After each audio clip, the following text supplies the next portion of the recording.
Around the year 1820, the Romantic poet Samuel Taylor Coleridge wrote a poem entitled To Nature.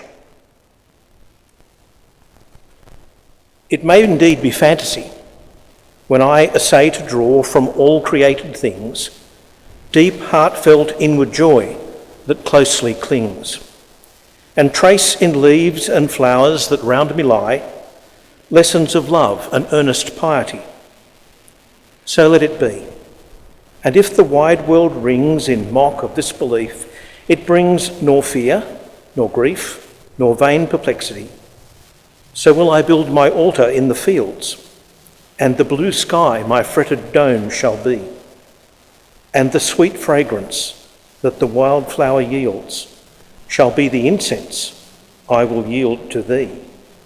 Thee only God, and thou shalt not despise, even me, the priest of this poor sacrifice. For Coleridge and others known as the Romantic poets, such as Wordsworth and Keats, God was powerfully and really present in nature.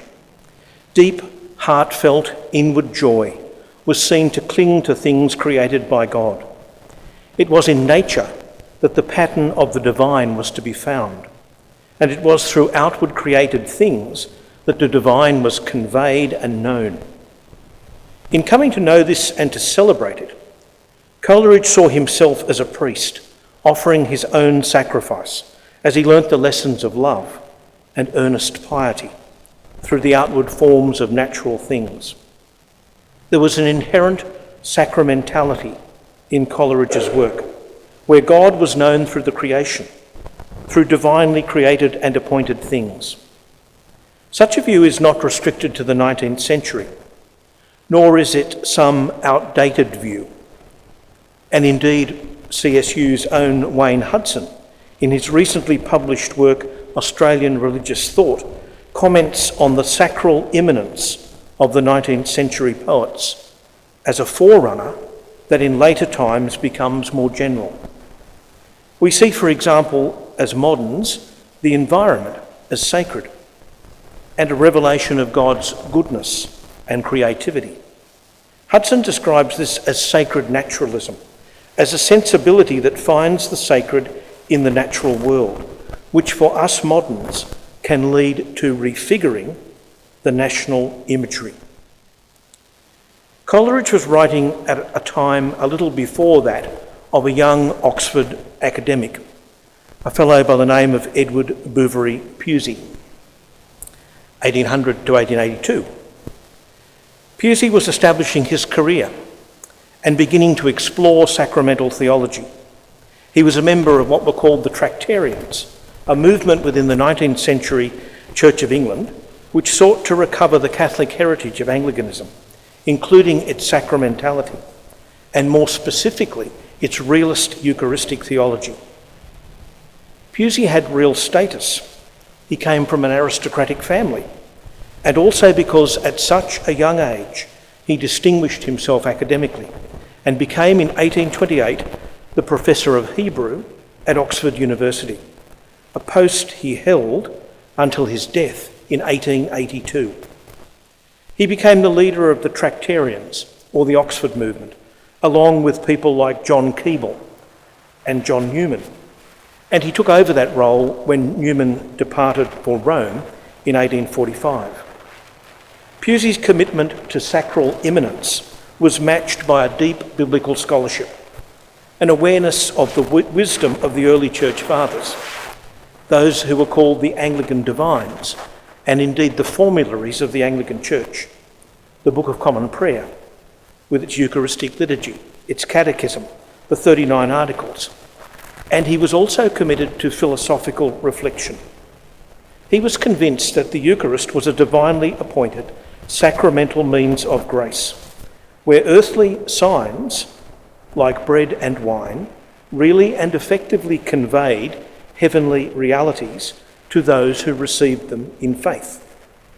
In his enormous written output on the Eucharist, he was committed to a sacramental theology based on what I am calling moderate realism, That is, where things of this world, bread and wine for example, participated in or instantiated the reality of what they signified, the body and blood of Christ.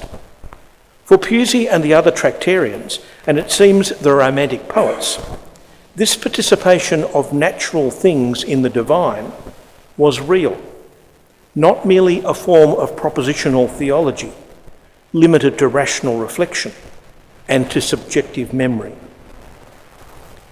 Pusey has been both neglected and seriously misunderstood in Anglicanism and indeed in theological literature. He's been the object of not only criticism, but indeed hatred. Some have equated him with the devil. This condemnation led to the invention of new words of abuse, common in the 19th century theological debate throughout the world. Puseyism and Puseyite were seen as terms of abuse. This lecture, like the recent book that I have written on Pusey, is one small attempt to correct this imbalance, to show that Pusey and the Romantic poets were serious. They were nuanced voices in the recovery of a realist sacramental theology, which has, I propose, always been there in Anglicanism and remains a significant part of what the Christian and Anglican tradition is. One of the most intriguing sources of Edward Bouverie Pusey's extensive but largely unexplored writing on the Eucharist and the philosophical assumptions underlying it appears to be the influence on Pusey, and indeed on the Tractarians more generally, of the Romantic poets, people like Coleridge and Wordsworth and Keats. Brilioth has gone so far as to say that the Oxford movement is properly to be regarded as a phase of the Romantic movement. A fellow Tractarian, priest and poet, John Keble, also significantly influenced Pusey's developing sacramental and particularly Eucharistic theology. It was in the Romantic movement that Pusey found echoes of the moderate realism that so affected his sacramental theology. Moderate realism implies that signs, like bread and wine, are linked with what they signify, Christ's body and blood, in a real but certainly not fleshy manner.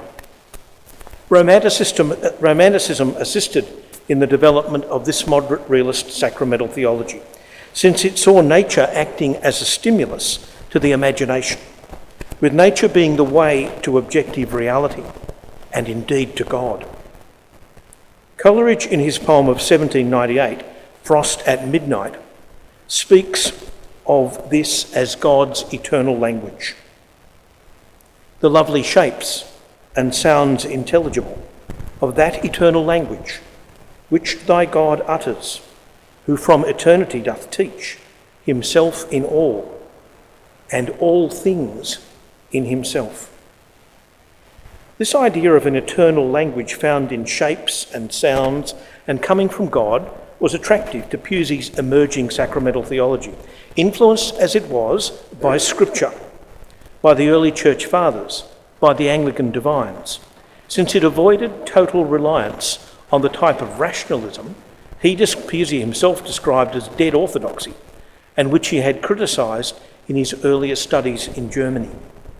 Both Pusey and the Romantic poets saw the depths of the spiritual, with a view of nature or natural things pointing to and conveying the divine as a universal concept, a realism apart from and not solely dependent on the intellect.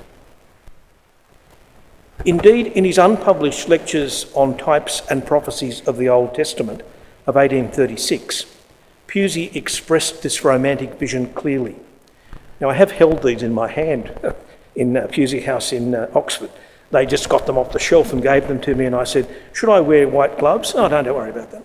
And so opened the thing up, and there's Pusey's spidery little handwriting. And 2 letters from Pusey fell out of the middle of the book on the table. Just absolutely amazing.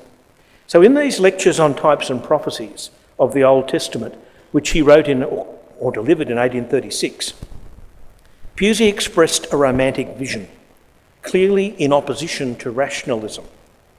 In those lectures, quite extensive, this is just part of it. Our conviction also is of a compound character and made up of various emotions. In moral subjects, it cannot be mainly intellectual.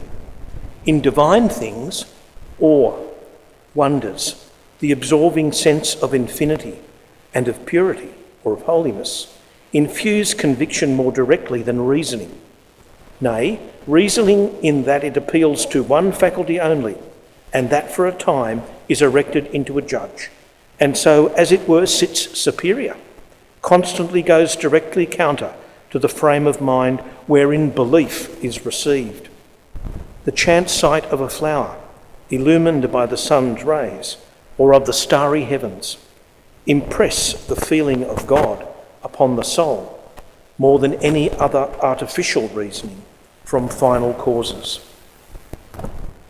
So here we have the elevation of the material, the fusing of object and subject, indicators of realism, which influenced Pusey in the expression of his sacramental theology, and in particular the realist Eucharistic theology, while at the same time avoiding too closely associating the sign with what it signified. There was always distance between the sign and what it signified, even though the sign conveyed the signified.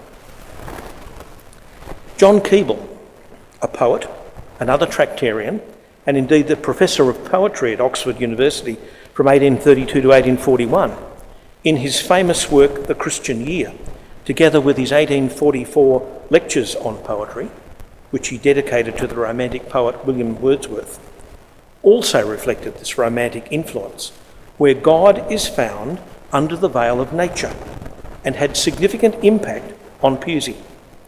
Brilliant argues that the book, The Christian Year, was the connecting link between Romanticism and the Oxford movement. Keble, for example, in his poem for the Sunday in the Book of Common Prayer called Septuagesima Sunday, we don't have that anymore, thank goodness, saying that bad enough, said this: "The works of God above, below, within us and around, are pages in that book to show how God himself is found." What Keble sees is not the product of human imagination, or indeed reason, but the universality of God instantiated in nature. The underlying philosophical assumption here is that of moderate realism, where the sign, nature, instantiates the signified universal, God, but where the sign does not identify with what it signifies strictly or numerically. The poet is offered signs in nature in order to know the author of nature in a real way, without saying that the sign literally becomes what it signifies. God is not nature, that's pantheism, but God is found in nature, panentheism. Keble pulls all this together in his lectures on poetry when he says, "Poetry lends religion her wealth of symbols and similes. Religion restores these again to poetry, clothed with so splendid a radiance that they appear to be no longer merely symbols, but to partake of the nature of sacraments." What the poet sees then is for Keble no mere imagination as an invention of the mind, but an objective reality present in created things, which give humanity access to the invisible and indeed to God. Keble is rejecting any subjective concepts and espousing objective reality. Now all this resonates with Pusey, who expresses much the same thoughts in those 1836 lectures on types and prophecies of the Old Testament. Here he says, "Nor indeed would external reality convey such direct interest to the soul, and that stronger in proportion to the purity of each, unless it had in it somewhat of God. For it acts upon us not by reflection of the understanding, but by direct impression, not by our own reasoning about the wisdom of contrivances and the like, whereby men now deem, as I said, that they ascend from nature up to nature's God, but by immediate influence, so that nothing exercises so congenial an influence over man's soul or so harmonised with it as the visible works of God, except his words or works in other human souls. Instance of this expressiveness of nature in conveying moral and religious truth will have been felt by everyone, and they will have felt also that these religious meanings were not arbitrarily affixed by their own minds, but they arose out of and existed in the things themselves, a proof that this expressiveness really lies in the objects and is not the work of the imagination, is furnished by that when religious poets as Wordsworth or the author of the Christian Year have traced out such correspondence, the mind instantly recognises it as true, not as beautiful only, and so not belonging to their minds subjectively, but as actually and really existing, objective. For the Tractarians such as Pusey, the Romantic poets taught them that nature was a living thing, full of symbolic meaning, capable of conveying the divine reality. This belief had much import for their belief in a sacramental principle, that is, the principle that God works through things of this world in order to convey God's very presence and grace. Pusey and the other Tractarians were attracted to these ideas as they expressed a realist Eucharistic theology where the outward signs conveyed the signified divine in reality. It seems that the effects of these Romantic poets was widely felt in 19th century England. David Jasper, whom I met while I was in England, Professor of Theology and Literature at Glasgow, argues that Coleridge as a poet, theologian and literary critic had a profound significance for English literature and theology in the 19th century. The relationship, however, between Pusey's Eucharistic theology and the Romantic poets and thinkers remains mostly unexplored, even though reflection on the link between the physical and the spiritual has been more widely explored. The Romantic poets, such as Coleridge and Wordsworth, provided a link in their work between the physical and the spiritual. For these poets, there was the classic English statement of a relationship which is explored repeatedly in European Romanticism, recognising both the illumination which the spiritual casts on the physical and the spiritual only has sense in relation to the physical.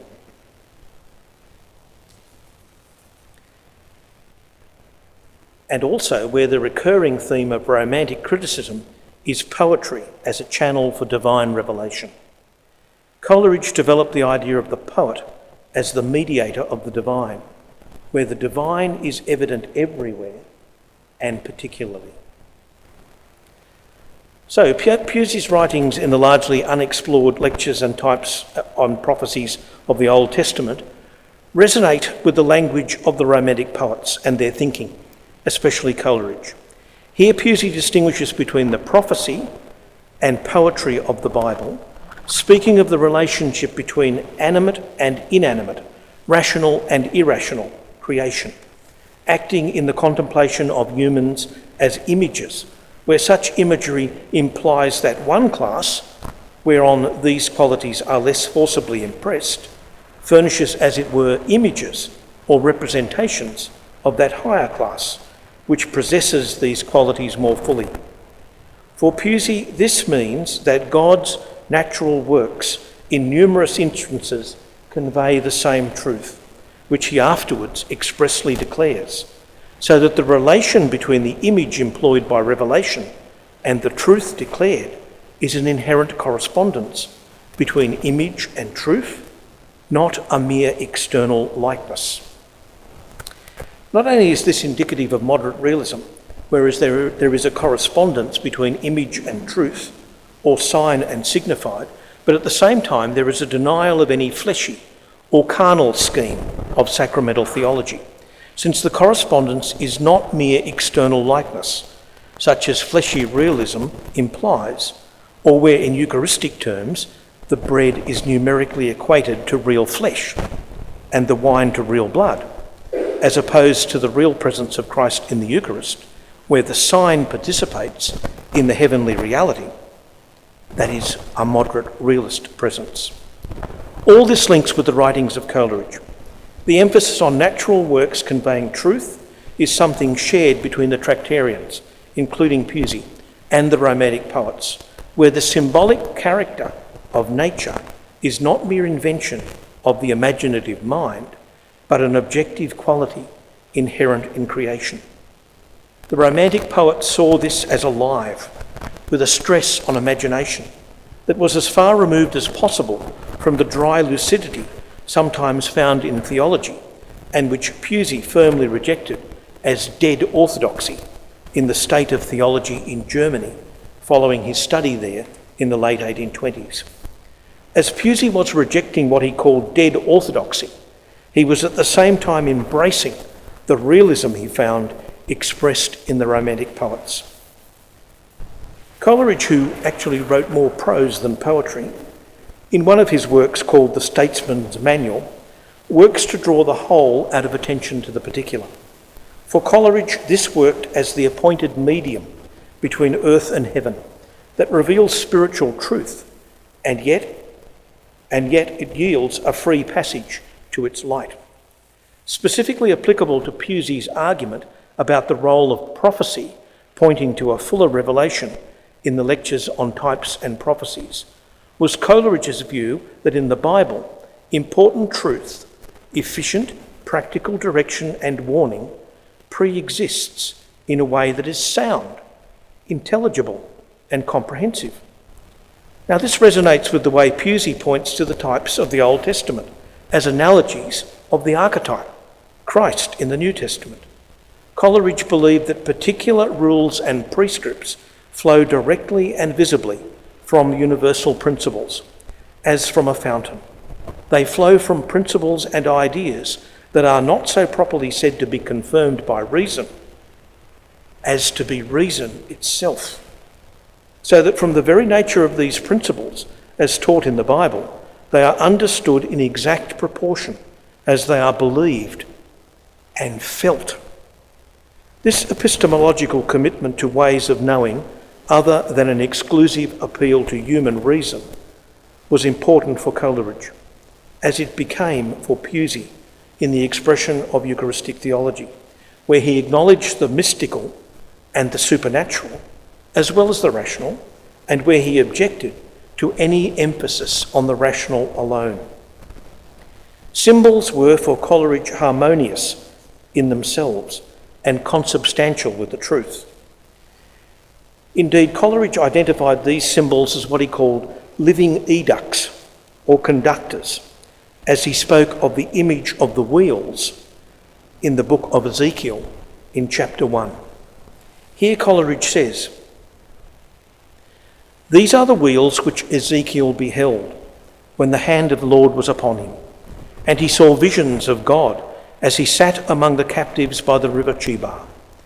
Whithersoever the Spirit was to go, the wheels went, and thither was their spirit to go. For the spirit of this living creature was in the wheels also.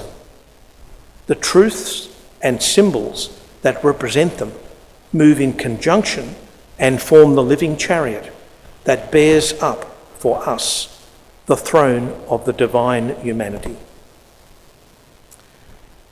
Coleridge's underlying philosophical assumption is that of moderate realism, where the conductor or the living edict signifies and conveys the universal application. Pusey himself had described this in similar words as a channel of his blessed presence to the soul in a sermon of 1843. As George Westaver argues, in describing types as symbols, Pusey appears to have been drawing on the works and ideas of S.T. Coleridge, as well as the Fathers. Coleridge and Pusey use the term symbol to describe the participation of words or things in eternal reality. Coleridge's use of symbol is what he describes as tautogorical, like to invent words. That is, expressing the same subject, but with a difference. Now, this is the essence of moderate realism. Pusey expresses the same philosophical assumption in his 1836 lectures on types and prophecies, in his use of type and archetype in relation to Eucharistic theology, where the type, the particular sign, participates in the archetype, the universal reality, but is not numerically identical with it. Nor in Pusey's scheme are the particulars numerically identical, even though the universal is numerically identical. That's complex, I know.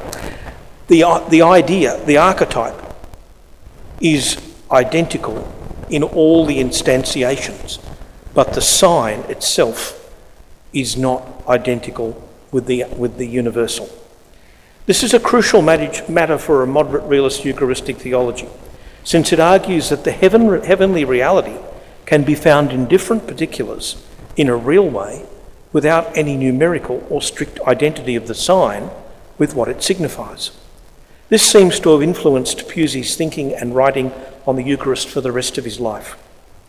Coleridge appears to have significantly influenced Pusey's symbolic theory of type, where the type partakes of the infinite and eternal reality, what Pusey calls archetype. It is Coleridge's argument that in all finite quantity there is an infinite, where the latter are the basis, the substance, the true and abiding reality of the former, that so resembles Pusey's talk of type and archetype and the subsequent implications he draws from this in his lectures for his discussion of Eucharistic theology. It is also remarkable that Coleridge's, and in turn Pusey's thinking, is reflected in the expression of Eucharistic theology in the modern age, where writers like Catherine Pickstock, for example, speak of infinity paradoxically invading the finite in the Eucharist, and in modern secular philosophy, which lends itself to an analysis of Eucharistic theology in this way. Indeed, for Coleridge, there is a clear distinction between the moderate realism he proposes and those who advocate a nominalist analysis, where there is no real connection between the sign and what it signifies, other than in the inquiring mind. Coleridge points out that in all ages of the Christian Church, there have existed individuals who mistake outlines for substance and distinct images for clear conceptions, with whom, therefore, not to be a thing is the same as not to be at all. For Coleridge and for Pusey, there is a distinction between the thing as a particular and the universal. The link between the substance and the thing, or the sign and the signified, cannot therefore be strict identity, such as an immoderate realist view would dictate, and we end up with fleshy stuff going on. And yet that link cannot be broken. And so for both Pusey and Coleridge, the moderate realist view applies, and the nominalist separation of entities is rejected. The sign instantiates the signified, but not as a strict or literal identity, although, of course, the universal is instantiated in both the sign and the signified in what is a moderate realist analysis. This is the centre of Pusey's Eucharistic theology. For Pusey, there seems to be something much deeper in his sacramental theology than mere likeness, and he remarks that the province of the true poet has been not to invent likenesses, but to trace out the analogies which are actually impressed upon the creation. This suggests that Pusey, along with the Romantic poets, developed the concept that the spiritual can only be perceived in relation to the physical, while the physical can only be understood in the light of the spiritual. Coleridge described this as the translucence of the eternal through and in the temporal. This tracing out of analogies is not the product of human imagination, even though they cannot be perceived without imagination. Rather, they are planted in the world by God and are signs of the continuing goodness and harmony of all things. It is this very point, however, which marks some divergence between the views of the Romantic poets and the Tractarians. Since, as Donald Orchin points out, the Tractarians made their position clear against some tendencies in Romanticism which gave to the imagination a creative power rather than a capacity for recognition. Newman, for example, while distancing himself from Coleridge, nonetheless acknowledged his contribution to what he called Catholic truth. Newman states in his Apologia concerning Coleridge that while history in prose and verse was thus made the instrument of church feelings and opinions, a philosophical basis for the same was laid in England by a very original thinker, Coleridge, who, while he indulged in a liberty of speculation, which no Christian can tolerate, and advocated conclusions which were often heathen rather than Christian, yet after all instilled a higher philosophy into inquiring minds than they had hitherto been accustomed to accept. In this way he made trial of his age and succeeded in interesting ingenious in the cause of Catholic truth. So Newman here is pointing to something deep within the thinking of Coleridge, which was a higher philosophy, a moderate realism, where the particular instantiated the universal. This, Newman admits, is very original thought, but he rejects the idea of what he calls speculation, where truth derives from the human mind rather than from the divine will. For the Tractarians, including Pusey, there is an essential role played by type and sacrament in the process of revelation, into which we are called to enter, rather than the speculation in the Romantic poets that Newman had indeed Pusey seemed to suggest was responsible for transforming it into a mere conceptual scheme of our own devising. For Pusey, nature works to express moral and religious truth, not arbitrarily affixed by human minds, but which arose out of and existed in the things themselves, as an expression of divine will. This rejection of nominalism and the affirmation of an inherent moderate realist sacramental theology among the Tractarians seems to owe much to Coleridge and to his higher philosophy. Indeed, as David Jasper points out in relation to the Incarnation, for Coleridge, Christ's individuality in history is the necessary particular through which the universal is perceived. His temporality, a reflection of the eternal. Pusey would certainly have agreed. More recently, the connection between the Romantic poets and the Tractarians of the Oxford movement, especially Coleridge and Pusey, has been freshly explored in a doctoral thesis by George Westaver. Westaver affirms that Pusey drew on the ideas of Coleridge, especially Coleridge's prose works, Aids to Reflection and the Statesman's Manual, in writing his lectures on types and prophecies of the Old Testament in 1836. Pusey quotes from Coleridge's Aids to Reflection in the lectures, as is reported by one of the people who attended them, Edward Marshall, in what are called lecture notes, which exist in a A4 manila folder in Pusey House, sort of at the bottom of a pile. Marshall's notes reveal the following as coming from Pusey in the lecture. This shows that we must not look for conviction in the way that of reason. Coleridge, in his Aids to Reflection, says that the great fundamentals of our religion in Christian countries are taught so early and with such associations that the words ever after bring us to realities, not thoughts or sensations.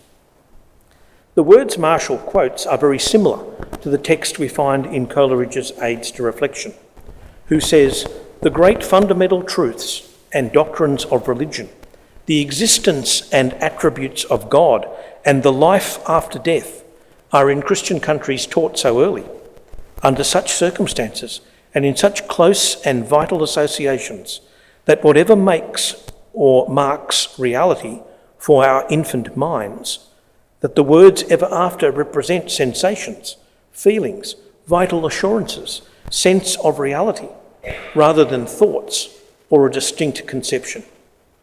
Associated, I had almost said identified, with the parental voice, look, touch, with the living warmth and pressure of the mother on whose lap the child is first made to kneel, within whose palms its little hands are folded, and the motion of whose eyes its eyes follow and imitate. Yea, what the blue sky is to the mother's unpraised eyes and brow are to the child, the type and symbol of an invisible heaven.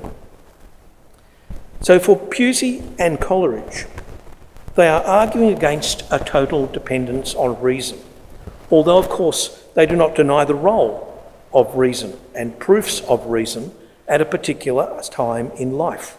What they call the great fundamentals, it seems, are not always taught by reason, but can to infant minds be taught to be in the form of sensations, feelings, assurances, and the sense of reality, and then in later life known through words. Coleridge's example of the infant learning through voice, look and touch on the mother's lap suggests that there can be a type of some more eternal reality. Now it seems that Pusey was pretty struck by this and saw in it the idea of the type being a prophecy of a much more universal reality. And that has significant implications for sacramental theology, which Pusey realised in the way he spoke of his early life and of learning all he knew about the Eucharist and the Catholic faith, as he called it, at his mother's knee, as she was catechising his older brother. Pusey was not claiming that he learned all the developed knowledge he knew about the Eucharist at his mother's knee, but he was claiming that this learning as a sensation or feeling was a type of the doctrine to come, containing within it the essential reality, even though he as a child did not understand or appreciate all the depth of that reality, and that he would gain as a mature adult. The sensations and feelings he felt at his mother's knee could be said to be infused into his being as a type, and later in life recognised as a mature and reasoned response. The prophetic nature of the type was for Pusey no less real and indicative of the workings of God in a deeply sacramental manner, although not dependent on the early age or on human reason alone. Pusey's epistemological commitments here firmly value the experiential, the mystical, and the learning known through feelings and sensations. His commitments also seem to value reason at particular stages too. This important realisation for him seems to be both experience and reason as legitimate ways of knowing, and this commitment leads him to value both ways and yet at the same time not to overvalue the rational. Westaver agrees with this line of thinking, arguing that instead of dependence on rationalism and evidences, Coleridge is arguing for belief which is already present, the belief of a child, which accepts the arguments of evidence writers, at their best, part of a pageant where belief is already enthroned. For Coleridge and Pusey, the sense of benevolence is proof, since prophecy is given to direct and guide faith, not create it. For Pusey, in Westaver's assessment, reason involves more than an attempt to retrieve a patristic model, that is typology, reaching back behind intervening developments, and also a dissatisfaction with the Enlightenment appeal to reason which one finds in the lectures, and that this dissatisfaction was a common theme of the Romantic movement. Part of this dissatisfaction in Coleridge's Age to Reflection was the failure to distinguish reason from understanding in Enlightenment thinking. For Coleridge, understanding is the faculty judging according to sense, and as such is a faculty used to compare, reflect and generalise. Reason, on the other hand, is for Coleridge the faculty of the supersensuous, where reason is the power of universal and necessary convictions, the sources and substance of truth above sense, and having their evidence in themselves. Now again, that corresponds with what Pusey was thinking in his 1836 lectures on types and prophecies, where he speaks of the higher mind or illumined sight, which perceives spiritual things as distinguished from natural reason or rationalising. There is for Pusey a power that grasps truth, which is not accessible to the senses or by empirical means, but is dependent on the grace of God. What is observed with the senses, such as the eyes, or by the evidence of natural reason, is not always the truth. This has great implications for any sacramental theology dependent on moderate realism, since the presence of Christ in the Eucharist, for example, is not a matter for sense or evidence alone, but is rather above and beyond sense and evidence, a spiritual or illumined sight, where the presence of Christ is real, but not physical or fleshy, nor is it, to borrow Catherine Pickstock's phrase, dependent on a nominalist separation of entities, which she calls a mere textual calculus of the real, common in a theology which rests on propositional reasoning alone. For Pusey, the Eucharist plays a great part in the development of faith, since it is through the grace received in the Eucharist that faith grows in ways that can be mystical and supersensual. Now, Westaver believes that, like Pusey, Coleridge describes this human faculty which beholds God as a divine power and knowledge as participation. So Coleridge is able to say that reason is preeminently spiritual, and a spirit, even our spirit, through an effluence of the same grace by which we are privileged to say, Our Father. For Coleridge and for Pusey, truths are perceived by intuition or immediate beholding, accompanied by a conviction of the necessity and universality of the truth, so beholden, not derived from the senses. Coleridge also warns against the situation where understanding so defined as the exercise of the senses usurps its bounds, and the mind of the flesh is made the measure of all spiritual things. Pusey in 1836 speaks of the undisciplined intellect, which tends to different forms of unbelief and misbelief. In terms of Eucharistic theology, an undisciplined intellect usurps its bounds and proposes an immoderate realism, that is, the mind of the flesh, where the signs of bread and wine are too closely associated with the signified body and blood of Christ, with the particulars of the Eucharist, bread and wine on the one hand, and Christ's body and blood on the other, seen to be numerically identical, such that bread and wine are seen to be literally flesh and blood. Pusey rejects all that. Such a sacramental theology relies on sense alone, as both Coleridge and Pusey reject that notion. Moderate realism, on the other hand, is dependent on the reason God supplies and implants in the sacramental nature of the world and material things, where types or particular signs are prophecies of archetypes or signified universals, and where the identity and life of God can be present to spiritual and illumined sight through an effluence of grace that is not dependent on the senses alone. So the Romantic poets, in particular Coleridge, assisted the Tractarians like Pusey to form their ideas within the thinking processes they offered.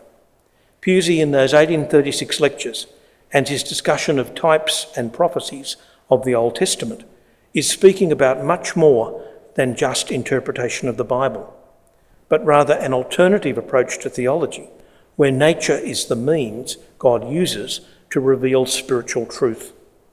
As Westaver observes concerning Pusey, the type as a living symbol offers an organic description of the way in which types contain the substance of the archetype, distinguishing his view from the mechanical views of prophecy, which he found in the apologetic school. This is Coleridgean language, evoking Coleridge's view of symbol as a living part of that unity, of which it is the representative. So in conclusion, you've been very patient. So in conclusion, what can we learn from two thinkers of the 19th century, Pusey and Coleridge? I suggest that they can assist us to understand more of the sacral immanence that Wayne Hudson talks about, and that coming to know God in the sacraments is much more than a propositional process based on rationality and the scientism of empirical methods alone, and much more than any gross sense of a literal presence of Christ in the sacraments. Both Coleridge and Pusey point us to an appreciation of the experiential, the mystical, which does not depend on rational propositions alone and can lead us, in Pusey's words, to know the awe, wonder, the absorbing sense of infinity, of purity and of holiness, which can infuse conviction more definitely, more directly than reasoning.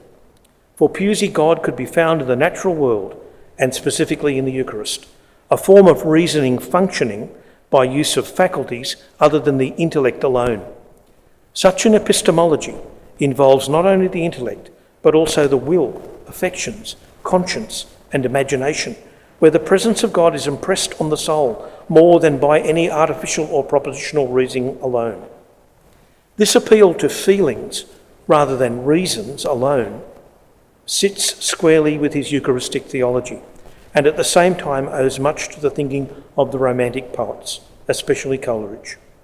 This perhaps is a correction we need in a modern world so dominated by the empiricism of the scientific worldview, where all truth is seen to be found in science alone. We too perhaps can experience the same awe and wonder as the divine infinity invades the finite world in the holiness of the Eucharist, as we come to know Christ's real presence in grace and love in Eucharistic worship, and as we respond to that presence in faith. Thank you.